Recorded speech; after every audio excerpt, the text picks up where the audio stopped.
Olá, seja muito bem-vinda ao Deixa Ela Falar, o podcast da Deixa Ela Treinar. Eu sou Fernanda Dias, fundadora da Deixa Ela Treinar, e estou aqui no YouTube e no Spotify toda quarta-feira às 19 horas com um novo episódio para você.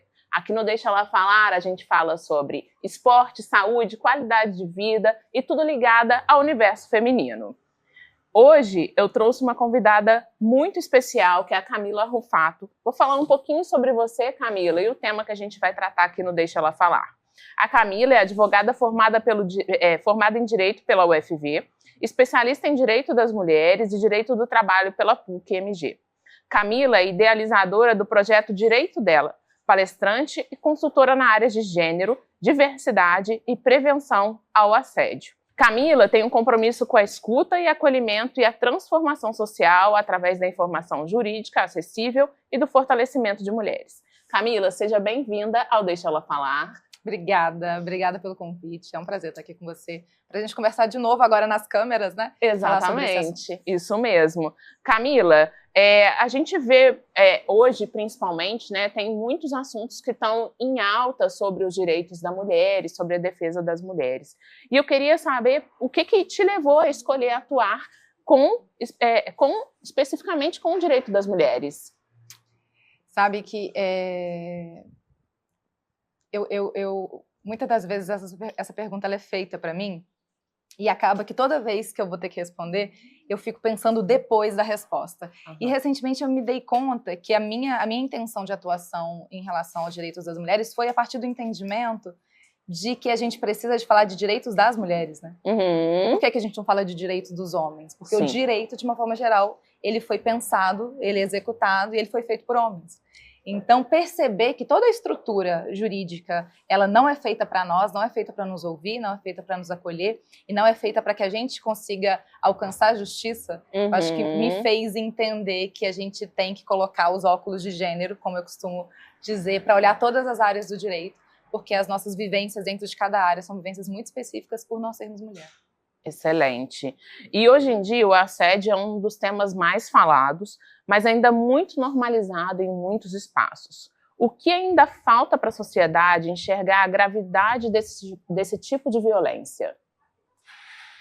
Eu acho que falta empatia, sabe por quê? Porque a gente vê o nível de violência quando acontece com a gente ou quando acontece com alguém próximo. Uhum. E aí tem uma situação que ela é muito complicada, que a gente costuma ver de... às vezes, até algumas pessoas palestrantes ou em alguns lugares, elas dizem assim, não, mas e se fosse a sua filha? E se fosse a sua mãe? E se fosse a sua esposa? Como se, para você humanizar uma mulher, ela tivesse que estar dentro do seu círculo de afeto, né? Sim. Então, as pessoas entendem a gravidade quando acontece com alguém próximo. Então, acho que falta empatia e humanização dessas mulheres que estão fora desse aspecto, dessa vivência íntima, né? Uhum. Para entender o quão invasivo é isso, o quão desrespeitoso é isso, o quanto que não é uma brincadeira, o quanto que não é uma piadinha. Porque, em geral, né, independente da gravidade do comentário, da fala ou do toque, geralmente é porque a pessoa é muito carinhosa. Sim. Ou então, é porque a pessoa é o jeitinho dele, ele é assim com todo mundo, ele quis só agradar. Então, assim, a gente tem esse verniz social que colocam em cima dessas questões, né? Como se não fosse nada grave. Então, se é um homem mais velho, porque antigamente era assim. Tem várias justificativas sociais, justificativas de vários aspectos diferentes para naturalizar aquilo que não devia ser naturalizado. E porque também era natural até muito pouco tempo atrás, né? Uhum. A gente está vivendo um momento de transição meio foi rápido, que bom que foi rápido, né? Eu acho que as redes sociais, elas aceleraram muito esse tipo de discussão e essas questões, mas eu acredito que seja isso, empatia e esse olhar para além do âmbito privado. Excelente. E você acredita que o assédio no esporte é tratado de forma diferente do que em outros contextos? Eu acho que o assédio, em cada viés de acontecimento, assim, em cada espaço em que ele acontece, ele é diferente.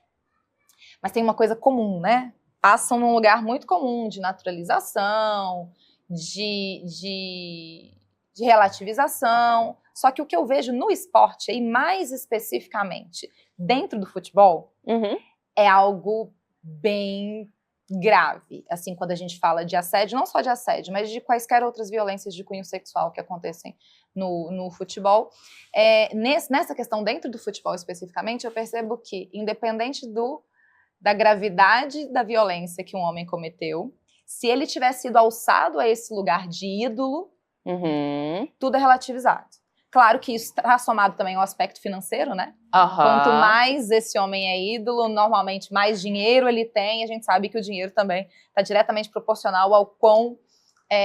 na verdade, é inversamente proporcional à gravidade que se dá ao que a pessoa cometeu, né? Então, eu acredito que o assédio dentro desse ambiente específico do futebol, sobretudo o assédio que ele é cometido pelos jogadores de futebol em ambientes externos, né? E aí a gente falaria de importunação sexual, não necessariamente de assédio. Agora, o assédio, quando ele acontece no esporte, e aí a gente tem que colocar duas formas de assédio, né? O assédio sexual e o assédio moral. Aqui a gente está focando em geral no assédio sexual, mais pra frente a gente pode entrar também no assédio moral. É aquilo, a gente percebe que assim como acontece em outras circunstâncias, em outros ambientes, a maioria das vítimas são as mulheres. Sim. E eu percebo muito um movimento de atletas não querendo verbalizar esse assédio que elas estão vivenciando, com medo de perder oportunidade, com medo de perder patrocínio, sabe? Então, eu acredito que e aí não é uma exclusividade do esporte. Todos os ambientes profissionais, eles têm essa questão em comum, né? Eles têm esse receio da vítima de como é que vão me interpretar. Será que não vão achar que eu estava dando mole? Porque a realidade é que muitas das vezes, quando o assédio acontece, antes de perguntarem, né, o porquê que aquilo aconteceu, ou de cogitarem que aquilo efetivamente tenha acontecido, a vítima que ela é questionada. Então, mas ela também, ela anda sempre assim. Você vê que ela vem sempre treinar com um topzinho, um shortinho, ela é cheia de sorrisinho pra todo mundo. Então, tem essa não diria revitimização, seria revitimização, mas uma dúvida em relação à palavra da mulher de uma forma geral. E tem também esse medo das próprias profissionais, né, de perderem oportunidade. Sim. Então, muitas das vezes, essas pessoas se calam, e aí quando você vai ver, tem casos, como aconteceu também um caso, eu não vou lembrar o nome do técnico, né, mas um técnico da ginástica brasileira, que quando ele foi denunciado por ele foi denunciado por mais 39. Então, acontece muito isso, e aí, muitas das vezes, o que a mídia fala, ou então a gente de fora fala, gente, mas assim, por que todo mundo só denunciou agora? Porque uma conseguiu, não vou nem dizer que teve coragem, porque assim, muitas de nós somos corajosas, mas envolvem muitas coisas. Muitos riscos que você corre quando você vai assumir e levar uma denúncia adiante. E aí, com aquela denúncia, as outras se fortalecem também para que consigam denunciar aquela situação. Então, não é porque todo mundo resolveu denunciar agora, casos de 10, 20 anos. Não, é porque alguém puxou esse bonde, né? E aí todas as outras pessoas, que da grande maioria das vezes mulheres, né? Todas essas outras mulheres que tiveram receio, enfim, aproveitam e fazem esse coro juntos para mostrar que não é um caso isolado, porque é uma outra característica do assédio, né? Em geral, não é um caso isolado. Não é um ato personalíssimo. Então, eu sou a sua técnica e eu me interessei por você e eu comecei a assediar você. Em geral, quando você sair, eu vou assediar outra, eu vou assediar outra, eu vou assediar outra. Então, e aí, na minha experiência enquanto consultora nessas áreas de assédio, eu percebo que muito raramente é um caso pontual, sabe? Foi um interesse pontual. Em geral, é um modus operandi, é uma prática, e aí cada vez mais que aquele agressor, né, que aquele assediador, ele vai fazendo e não dá nada pra ele vai fazendo e não dá nada pra ele vai se sentindo mais confortável, o nível e a gravidade dos assédios vai aumentando, né? E a quantidade de vítimas vai aumentando também. Tem um caso também que eu acho que foi um dos primeiros que ficou mais em evidência dentro do esporte, que foi com a Joana Maranhão, você lembra? Sim. E no caso dela, se eu não me engano, eu já escutei falar que ela nem sabia, em alguns momentos, o que era assédio e o que não era. E eu acho que isso, eu já tive a oportunidade de trabalhar com meninas em escola pública, e a gente fez uma vez um mural para elas colocarem em post-its anônimos que elas já tinham sofrido de assédio. E aí elas entravam, saíam da sala, até que a gente deixou todas entrarem e tal, e depois que todas entraram, a gente foi ler o que estava nos post-its. E muitas delas não sabiam que aquilo era assédio. Isso acontece? Você acha que tem que existir também um letramento Sim. do que é assédio desde lá da educação básica? Sim. Isso é muito comum. Isso é muito comum não só entre jovens, é comum entre mulheres adultas, às vezes, assim, especialistas ou que têm um bom entendimento da área. Porque uma coisa é o que está nos livros, né? Uma coisa é o que a gente fala, às vezes, nas palestras. Outra coisa é o que você está vivenciando na sua individualidade ali. Muitas das vezes, por exemplo, você pode ter tido em algum momento alguma amizade com essa pessoa. Às vezes até algum tipo de relacionamento com essa pessoa. E muitas das vítimas acreditam que isso invalida o fato de, a partir do momento que você disse não, se aquela pessoa continua te importunando sexualmente ou cometendo qualquer tipo de ato nesse sentido, como se o fato de você ter consentido com algo, ou com alguma amizade em outro momento, desse a liberdade para aquela pessoa agir assim. Ou mesmo quando não há nada, né? Nós, mulheres, a gente nasce com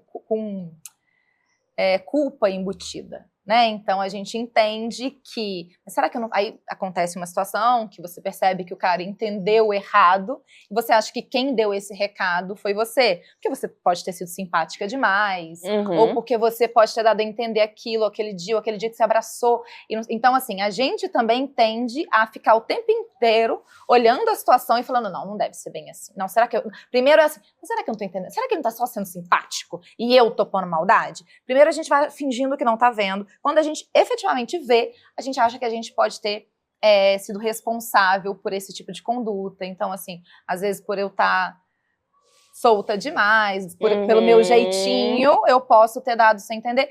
E acaba que muitos deles usam isso como argumento também. Tipo, não, eu só fiz o que eu fiz porque ela deu condição. E a gente, enquanto mulher, a gente tá tão acostumada a sofrer esse tipo de violência psicológica, de uma forma geral mesmo, que a pessoa... Sim. Fala uma coisa e diz que não falou, e aí você não lembra exatamente se você vivenciou aquilo, como é que foi. E a pessoa fala com tanta convicção, não, mas aquele dia você falou assim comigo. Mas aquele dia você me deu condição, que você fica, gente, será que eu fiz? Será que eu agi assim mesmo? Então eu acho que esse gaslighting, né, nesse ponto específico, e essa culpabilização social mesmo, faz com que a gente tenha uma visão cheio de névoa da realidade, que muitas das vezes faz com que a gente não tenha tanta segurança para falar, não foi assim, eu não quero, não... Então a gente fica tão insegura com aquilo, e às vezes as outras mulheres que estão ao nosso redor, mesmo sem intenção, também dão uma baixada, tipo assim, não, mas você vai mexer com isso, você não sabe muito bem, você também e ele, vocês eram meio amigos, meio próximos, já tinha gente que comentava, vai ficar feio pra você, se der algum problema, não vai ser pra ele, vai ser pra você. E não é mentira, né? Sim. Então acaba que existe esse receio de seguir adiante, enfim. Certo. E quais são os sinais mais comuns de assédio que muitas vezes passam desapercebidos, Camila? Olha, falando do assédio sexual ainda, eu acho que essa exploração maior da intimidade, né? Vai ficando próximo, vai ficando amigo, vai começando a comentar sobre a sua aparência. Primeiro um comentáriozinho do cabelo, e aí depois isso vai entrando em níveis, mas na hora que você vê, já tá sendo um comentário completamente invasivo, comentário sobre a vida pessoal, pergunta sobre o seu relacionamento, sobre sua vida íntima, né? Hoje eu tenho uma postura até bem séria em alguns ambientes, justamente por isso, sabe? Porque, às vezes, nessa intenção de ser uma pessoa leve, que eu já trabalho com um assunto tão difícil, então você quer ser leve, falar de um jeito, levar isso de uma forma mais... Acontece muito, sabe? Acontece muito da pessoa vir entrando numa intimidade que você não deu, e, enfim, isso é comum, e acaba que a gente tem que, infelizmente, ficar atento e estabelecer limites, né? E nós mulheres também, a gente foi ensinada que se você não põe limites, você fala não, se você age de uma forma que não é muito querida, fofa, amorosa, enfim, que eu não costumo ser muito docinho, né? Eu tenho uma personalidade um pouco mais firme, sobretudo dentro do ambiente de trabalho. Então, isso já é visto como se fosse, nossa, você está sendo grossa, ou você está sendo muito ríspida. Então, mas em alguns formatos é importante que a gente saiba que não é rispidez, não é simplesmente eu estabelecendo limites a partir do momento que eu fui incomodada. Excelente. E é se posicionar, né, Camila? E não ter medo de se posicionar. Hoje, muitas mulheres têm medo de denunciar o assédio. O que você diria para essas mulheres que estão passando por essa situação e têm medo de denunciar? Eu diria para elas, sobretudo, que a denúncia ela nunca é só sobre nós. Eu falo que é um exercício social, um exercício de cidadania, justamente porque raramente vai ser só você.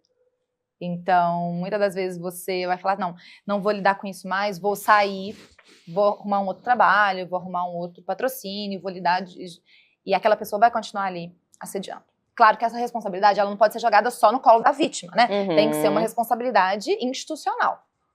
Então, para enfrentar isso, porque não é fácil, não adianta eu só ser irresponsável e chegar e falar assim, olha, você foi vítima de assédio, denuncie. A gente tem que entender toda a questão emocional que isso envolve, todos tudo que aquela pessoa vai lidar mesmo, né? E então eu diria para que você se fortaleça com os seus ou com a sua, sabe? Tipo, crie uma rede de apoio, divida isso, para que você se sinta fortalecida, porque senão porque é desgastante. É desgastante. A gente raramente vê uma estrutura de uma empresa, ou mesmo de um clube de futebol, que também é uma empresa, né? Completamente preparado para receber isso, com práticas de não revitimização em relação à vítima. Então, assim, é difícil, não é simples, mas é importante, sabe? É importante que tenha alguém para falar disso. Então, se você acredita que você tem condições de fazer isso, sim, faça. E outra, nunca seja inocente ao realizar uma denúncia.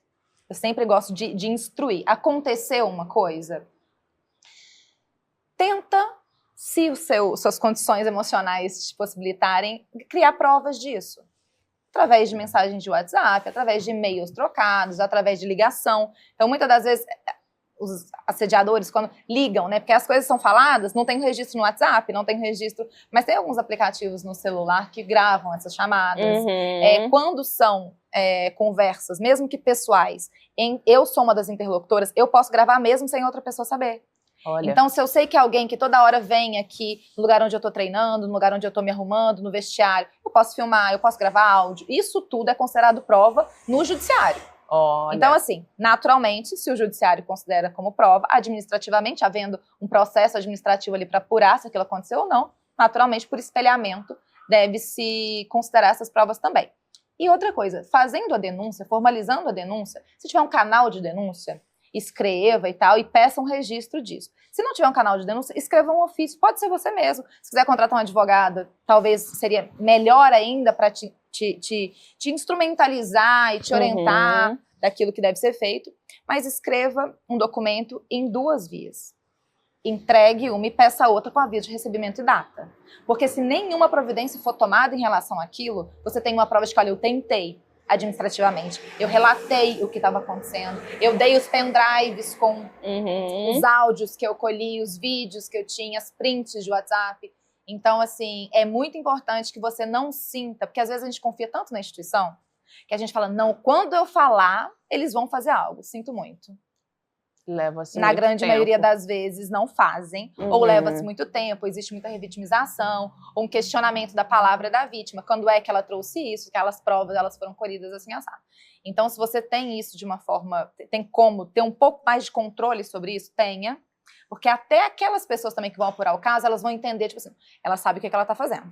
Ela veio aqui, ela tá instruída já, se a gente não tomar uma providência, pode ser que se dê um problema maior. Então, é importante não ir muito na inocência, dividindo tudo sem ter nenhuma comprovação que aquilo aconteceu. Certo. E a gente tinha falado antes, no início do podcast, sobre assédio moral e assédio sexual. Sim. Qual a diferença entre esses 2 termos? É super importante que a gente entenda, na verdade, antes, né?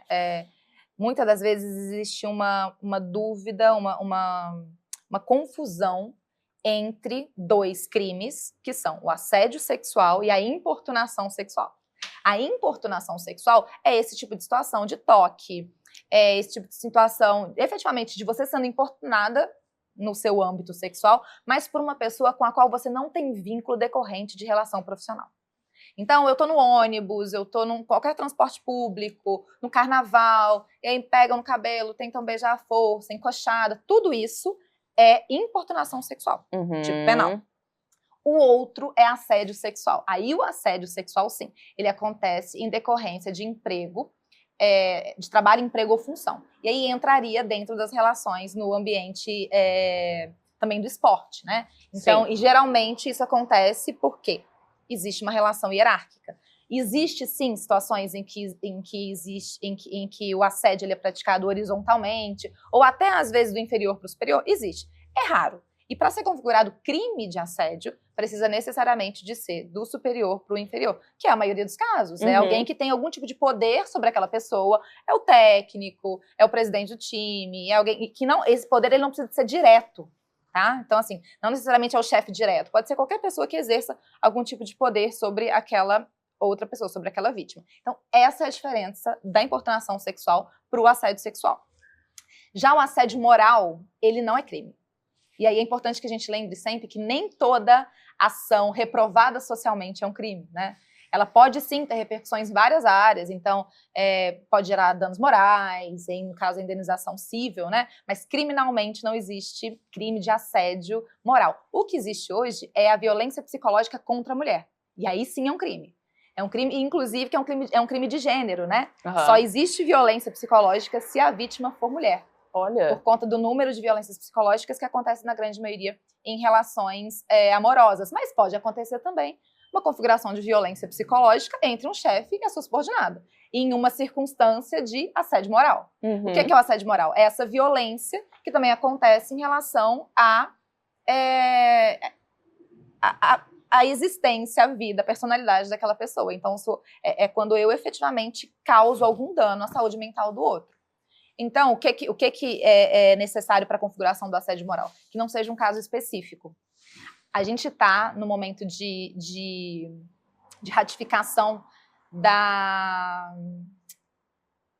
Ai, eu esqueci o nome. Da Convenção 190 da OIT. É a Convenção da Organização Internacional do Trabalho, que fala especificamente sobre assédio. A partir do momento que essa convenção ela for ratificada, aí sim, uma vez só que acontecer, já é considerado assédio moral. No entanto, diante da nossa jurisprudência hoje, né, a jurisprudência são aquelas decisões reiteradas dos tribunais, né, o que o tribunal decide diante da lei.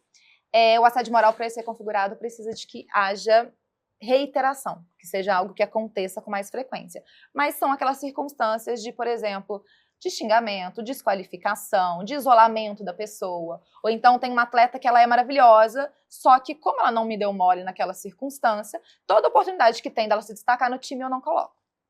Muitas das vezes o assédio moral e o assédio sexual, eles andam juntinhos. Muitas das vezes aconteceu o assédio sexual, não deu em nada, essa pessoa começa a ser assediada moralmente. Então, eles andam próximos ali e, geralmente, a intenção, né, ela é de... na verdade, a gente tem que considerar, a gente tem que colocar aqui também, que a primeira coisa que os assediadores, né, que assediam moralmente, sobretudo, dizem é que eu não tive a intenção. Mas, juridicamente, não importa. O que importa é a comprovação. Você, efetivamente, isolou aquela pessoa, humilhou aquela pessoa, você teve esse tipo de conduta, se ela for comprovada, se era a sua intenção ou não magoar, se era a sua intenção ou não, não importa. Juridicamente é considerado assédio moral, e sendo assédio moral, não vai ter repercussão penal, né? A não ser que seja configurado violência psicológica, mas isso pode, por exemplo, ser motivo para a pessoa ser mandada embora, pode ser motivo para essa pessoa receber afastamento do trabalho durante um tempo, pode ser motivo para várias outras repercussões em outros âmbitos também. Olha, no caso do esporte, atletas profissionais e amadoras relatam várias situações constrangedoras. Como que a gente pode prevenir esse tipo de abuso nos espaços esportivos? A pergunta de $1 milhão. Porque, na verdade, assim, a estruturação para isso ela existe. O que falta é interesse. Porque o que acontece? Para que exista uma prevenção e uma repressão devida, precisa de haver esforço para isso. Então, o que ajudaria a prevenir?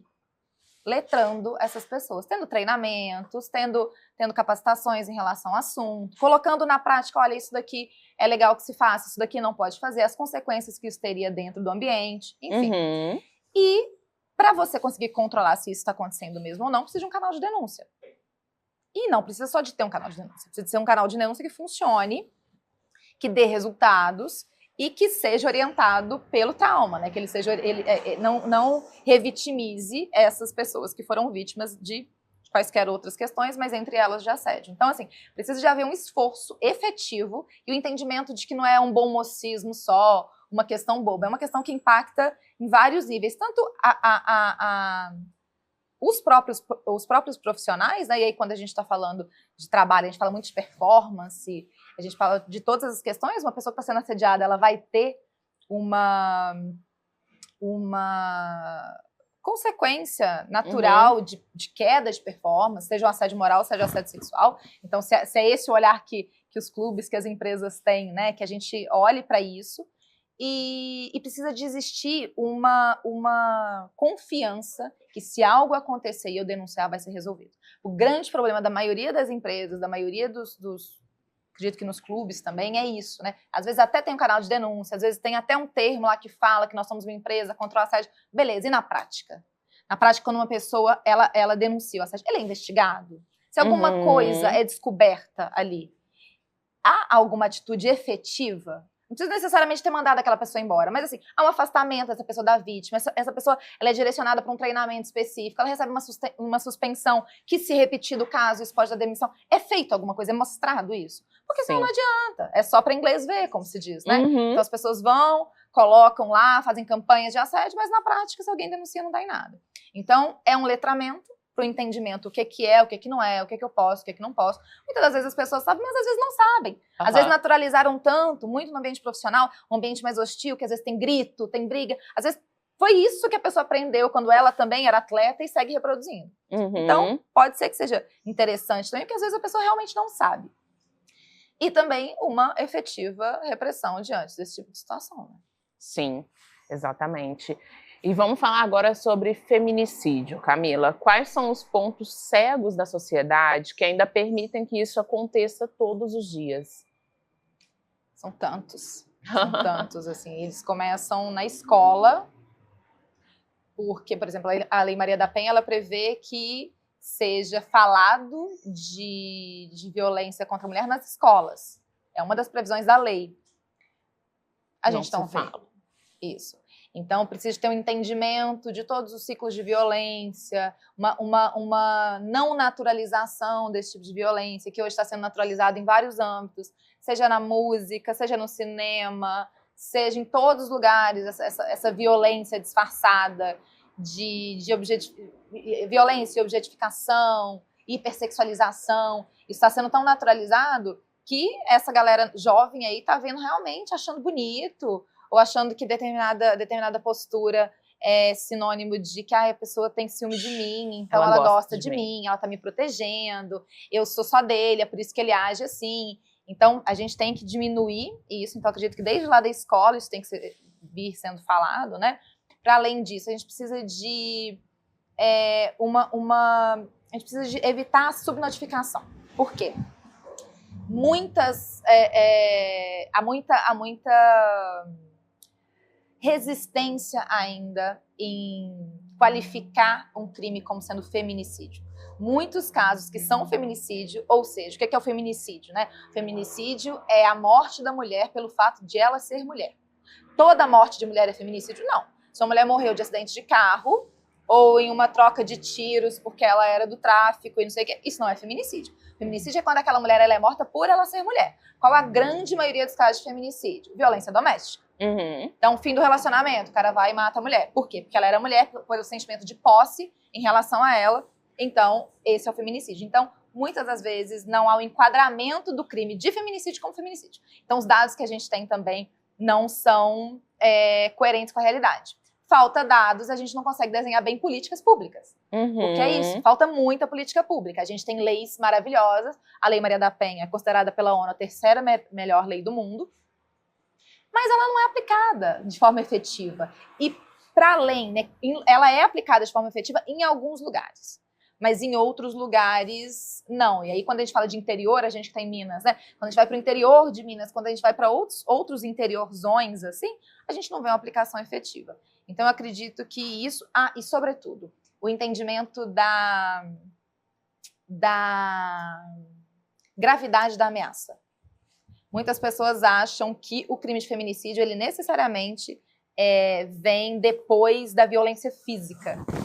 E não necessariamente. Tem estudos que mostram que, assim, o que mais vem antes do crime de feminicídio é a ameaça. E muitas das vezes a gente vê a ameaça e fala assim, não, a pessoa não teria coragem. Fulano ameaçou que falou, mas ele não teria coragem. E teria, no final das contas, né? Então, acredito que esse combozinho já seria um passant, assim, já seria um bom começo. Nossa. É tenso ser mulher. Muito. E como que o direito dela hoje está contribuindo para fortalecer as mulheres juridicamente e emocionalmente?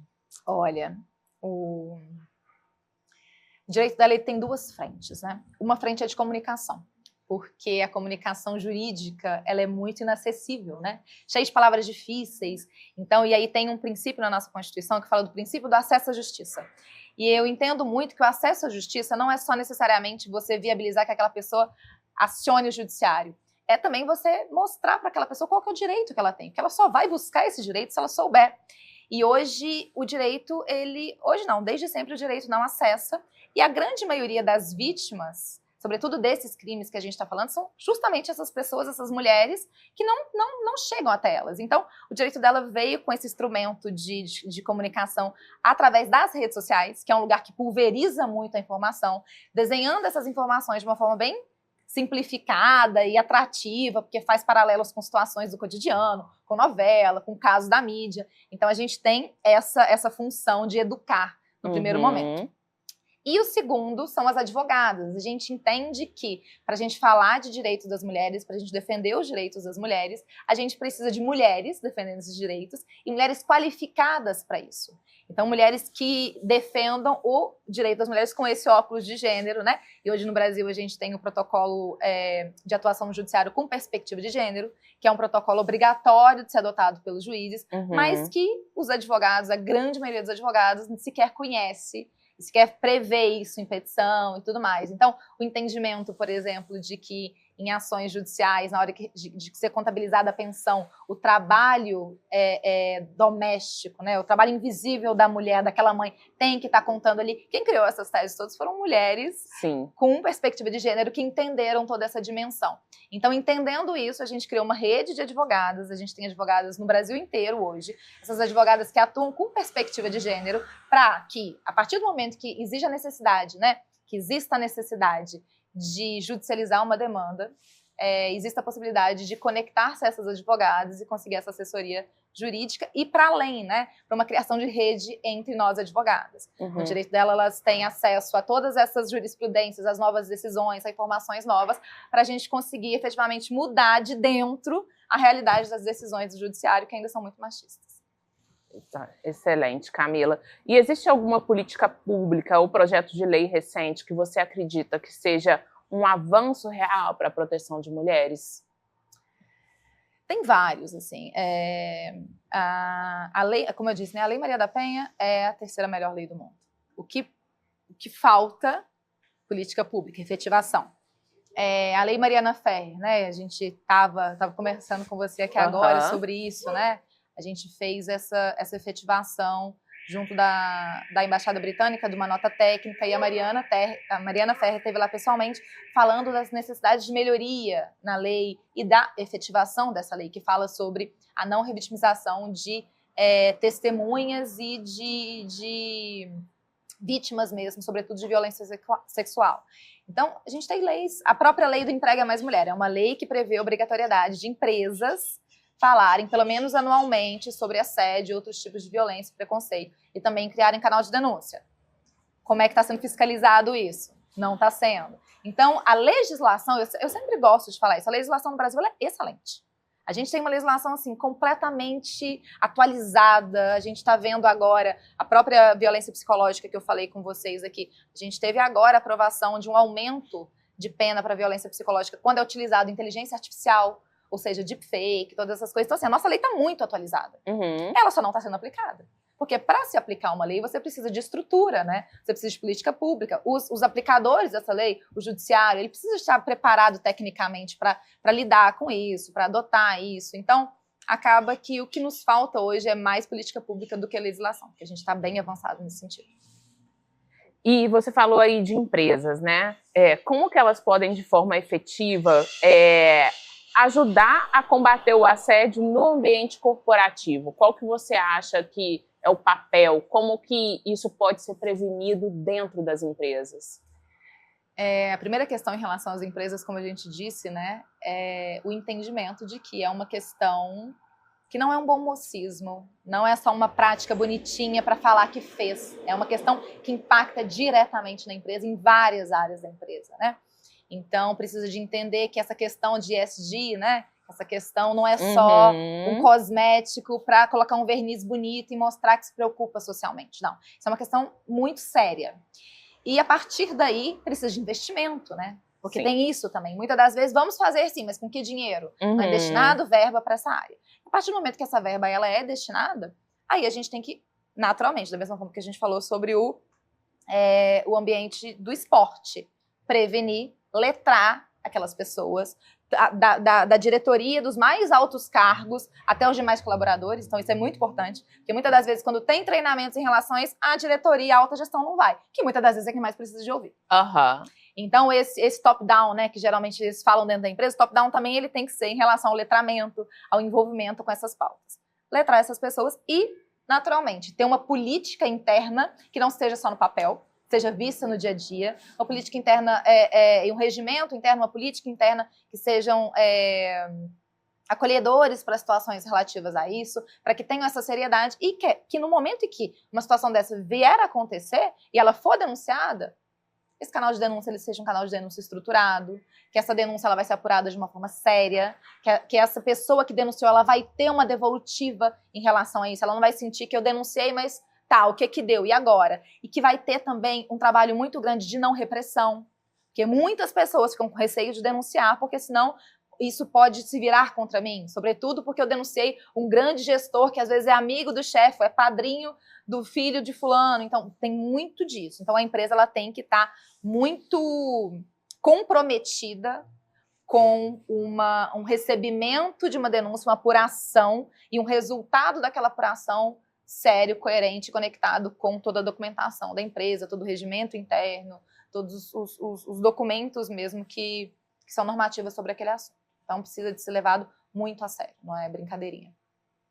Nossa, eu não entendo. É muito legal ver você falando, Camila, é muito bom mesmo, porque assim, seria lindo, né, se tudo isso acontecesse de fato, porque sim, a gente escuta relatos de pessoas, né, de outras mulheres que passam por isso, estão passando por isso, e às vezes elas têm que sair da cena.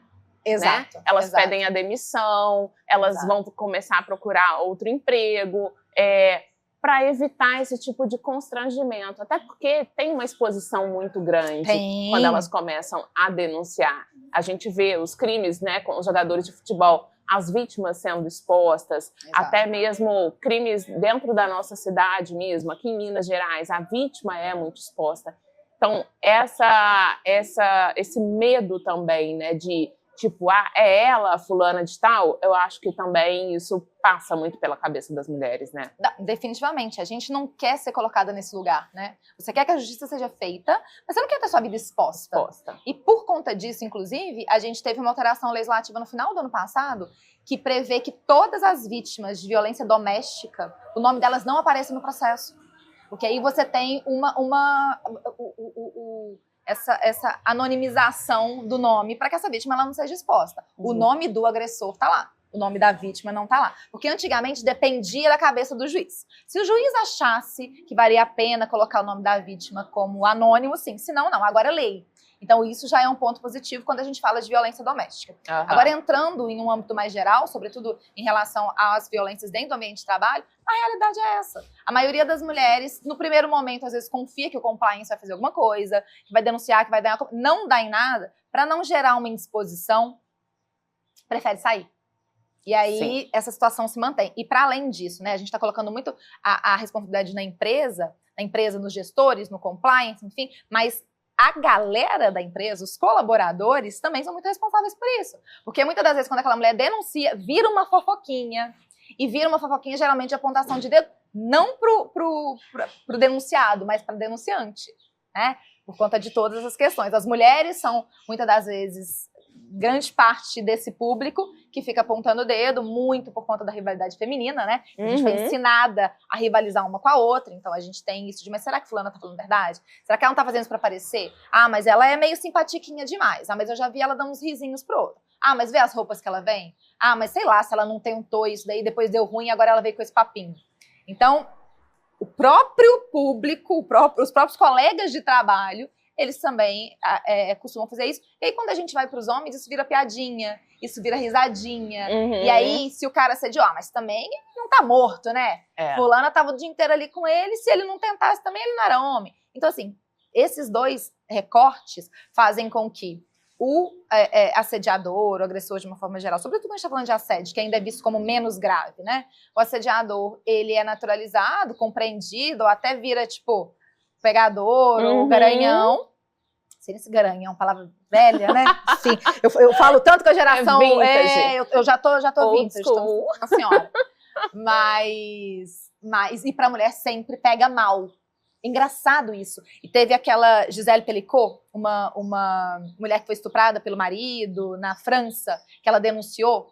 Que ela, por causa de vídeos, ela descobriu que ele gravava ela sendo abusada por outros homens e tal. E essa situação trouxe o discurso. Lá na França, o sistema judiciário é diferente daqui no Brasil, mas ela disse que lá eles tinham a opção da audiência ser toda fechada.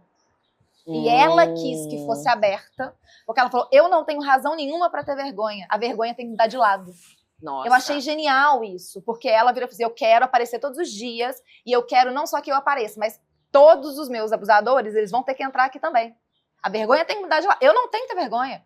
Eu fui, tipo assim, casada com um homem que eu amei, eu dediquei minha vida a ele. Se ele fez algo de errado, ele que tem que ter vergonha disso. Então, eu acho que é isso que a gente tem que mudar na nossa sociedade de uma forma geral. Também para crimes menos graves, como o de estupro. A vergonha tem que mudar de lado. Não somos nós, mulheres, que temos que nos envergonhar de termos sido assediadas, né? Quem tem que ter vergonha é quem fez isso. Então, isso é um movimento que tem que ser fomentado pelas empresas, mas que nós também, na nossa individualidade, na nossa turminha, nosso grupinho do WhatsApp, a gente também tem um dever aí de também fomentar essa sociedade menos machista e menos culpabilizadora. Muito bom. E aí, falando em sociedade, a nossa última pergunta aqui do nosso roteirinho, como a sociedade civil pode se mobilizar para transformar a cultura que normaliza o machismo e a violência? Exatamente esse ponto que a gente trouxe agora, né? Não achando que é uma responsabilidade só do governo. Não achando que é uma responsabilidade só da empresa, entendendo que é uma responsabilidade coletiva e que quem fomenta esses discursos de naturalização da violência, quem fomenta esses discursos de que isso é só uma piadinha, ou fulana tá levando isso muito a sério, não era para tanto também. E aí usam todos os discursos em relação aos nossos hormônios, né? Deve estar de TPM, deve estar estressada, não deve estar ganhando aquilo que gosta. E aí até as desculpas são misóginas, são violentas, né? Então é a gente entender que também é nossa responsabilidade social, que a gente sim tem que cobrar do governo, que a gente sim tem que cobrar das empresas, mas que a gente tem que entender o nosso papel nisso. Então, e aí eu falo muito, né? O problema da violência contra a mulher não é um problema das mulheres, é um problema social. A partir do momento que é um problema social, os homens também têm que estar envolvidos diretamente. Porque, infelizmente, a grande maioria dos agressores são homens. Então não tem como eles não se envolverem nisso. E se envolverem como? Em pequenas ações. Ele não precisa de subir num palco para falar sobre isso, porque nós, mulheres, estamos fazendo isso. Mas é no dia a dia, né? No jogo de futebol, em que existe um comentário sobre o cara e da mulher que trabalha com ele, e fala, pô, mas fulano trabalha com você não acha desagradável? Então, assim, se um ou outro só começa a intervir, fazer um comentário, ou não rir de algumas piadas que possam ser machistas, enfim, ter essa política privada mesmo de eu não vou mais rir desse tipo de comentário, eu não vou mais fazer esse tipo de comentário, ou eu não vou dar palco mesmo para esse tipo de situação. Eu acho que isso é extremamente importante, sabe? E isso me lembra muito uma questão que eu vejo muito nas redes sociais, quando existem casos como, por exemplo, do Daniel Alves, casos como do Robinho. O que a gente percebe? A maioria dos discursos dos homens são, mas a gente tem que separar o profissional do pessoal. Como é que separa? A Como é que pessoa é a separa? Não mesma existe, pessoa, é a mesma independente pessoa. do local que ela tá, da E se circunstância. a situação é inversa, se é uma mulher que, por exemplo, é uma profissional exímia, mas vai e chifra o marido? Nossa, aí não, aí ela não tem capacidade dela ser uma super profissional, porque ela... Então, assim, é um discurso muito conveniente. Quando é para justificar atitudes masculinas machistas, misóginas, violentas, muitas das vezes é um discurso acolhido. Quando é para justificar alguma separação em relação a alguma conduta feminina, não. E uma outra coisa que eu vejo muito é quando acontecem esses crimes em relação a grandes nomes, né? Ou então, não necessariamente crimes, as milhares de traições do Neymar, por exemplo. Sim. Quem se manifesta nas redes sociais são só mulheres. Verdade. Quem se manifesta em relação aos crimes do Daniel Alves são só... Cadê os homens? Os homens que amam futebol, estão o dia inteiro em frente à televisão. Por que esse silêncio, assim, sabe? Então é isso, é entender que tudo isso importa, sobretudo porque a grande maioria da galera que está investindo, colocando dinheiro nisso, são eles. Então, assim, eles têm que sim se envolver pessoalmente. Não adianta falar, meu Deus, que triste isso da violência contra a mulher, né? Nossa, meu Deus, que triste. Não, é uma questão social e passa pelos pequenos detalhes, sim, do nosso dia a dia, da nossa conduta, dos nossos amigos, dos nossos bate-papos em mesa de bar. Muito bom, Camila. Camila, eu ficaria mais 1 hora aqui a gente conversando, porque é muito bom conversar com você. Obrigada. Antes da gente ir pro bate-bola, que é um jogo rápido que a gente faz aqui no Deixa Ela Falar, eu quero agradecer a Live, que é a nossa patrocinadora oficial, a Live aqui de Juiz de Fora, que cede os looks pra gente, que a gente tem também um desconto exclusivo para quem é da comunidade da Deixa Ela Treinar. Usando o cupom DEIXAELA10, consegue desconto em todo o site da Live e também na loja física aqui em Juiz de Fora. A Mulher Tá On também, que hoje está sendo o nosso cenário de gravação. E eu vou fazer um bate-bola com você, tá? Combinado. Eu falo uma frase e você faz a sua resposta. Uma mulher que te inspira. Posso falar uma na vida pessoal e na profissional? Claro! Na vida pessoal, minha mãe, sem sombra de dúvidas, mesmo sendo clichê. Uhum. E na profissional, eu diria Alice Bianchini, que foi a primeira autora que eu li e hoje eu considero uma amiga, tá próxima, então, assim, é muito maravilhoso. Boa. Um livro que toda mulher deveria ler. E aí eu vou colocar Toda Mulher e Todo Homem, Tá. tá? Feminismo é pra Todo Mundo, da Bell Hooks. Que é um livro muito simples, assim, ele tem uma linguagem, eu gosto de livros que tem linguagem acessível e que fala muito sobre o feminismo de uma forma muito amorosa, sabe? Muito, muito didática. Eu acho que todo mundo deveria ler. Uma lei que você gostaria de ver sendo aplicada com mais rigor. Eu vou falar a Lei Maria da Penha, porque ela é uma lei que, na verdade, ela não é uma lei de repressão, né? A Lei Maria da Penha é uma lei de prevenção. Ela tem só um tipo penal que prevê um crime, né? Ela é uma lei para prevenir a violência. E ela não é aplicada. Todas as estratégias de prevenção dela são pouquíssimo aplicadas. Um caso que te marcou. O da Mariana Ferrer, que a gente já acompanha há um tempo e que agora pude, depois de 7 anos, ver ela falando em público, falando sobre a história dela e, enfim, propondo políticas em relação à legislação que leva o nome dela. Então, foi o caso que eu tive mais próxima, né, que eu estou muito próxima agora, sobretudo agora que ele vai para o STF, e eu diria que é o caso que mais me marcou. Um hábito que fortalece a sua rotina. Terapia, né? Óbvio. Graças a Deus. Pra lidar com isso, se não for... Beijo, Lara! Se não fosse a minha psicóloga, não tinha condição. Não, terapia. Né? Porque quando a gente é mulher consciente de tudo isso que acontece, o nosso vida vai ficando muito aguçado, muito. né, Camila? E, de fato, a gente precisa de resiliência, respirar, calma, pra gente não sair por aí perdendo o nosso réu primário, né? Não, mas, gente, sinceramente, como é que eu não perdi o meu ainda? Intervenção divina, definitivamente. Mas uma outra coisa que eu tô fazendo agora também tem pouco tempo, mas tá sendo ótimo. Eu coloquei um aplicativo no celular que ele desliga todas as redes sociais, todos os canais, a partir das 8 e só religa às 9 do dia seguinte. E domingo eu sou completamente off. Que legal. Então, se quer falar comigo, vai ter que pegar e ligar pra conseguir falar comigo. Fora isso, então, e tá sendo, é difícil um pouco, porque a gente fica naquela sensação, mas tá sendo bom pra minha cabeça, assim. Eu tô gostando muito desses hábitos. Muito bom. Camila, eu quero agradecer, então, esse bate-papo potente, né? Cheio de informação e urgente aqui no Deixa Ela Falar.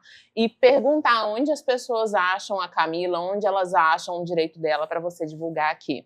Tá joia. Eu queria primeiro agradecer o convite de novo. Foi um prazer estar batendo esse papo, estar falando um pouquinho mais sobre esse assunto que é meu trabalho, mas também é meu propósito, né? E aqui em Juiz de Fora, né? Que a gente fala muito disso. Uhum. Eu sou daqui de Juiz de Fora, vou muito para fora de Juiz de Fora, mas aqui às vezes a gente não tem oportunidade tanto de falar do nosso trabalho, então eu gosto muito toda vez que eu tô aqui também com uma profissional incrível, que também é da cidade. Isso é maravilhoso pra gente se fortalecer. E o direito dela, a gente tá no Instagram, @direito.dela, a gente tá no TikTok, @direito.dela. Eu, Camila, que também, para além do direito dela, sou consultora e palestrante nessas áreas, trabalho muito com empresa.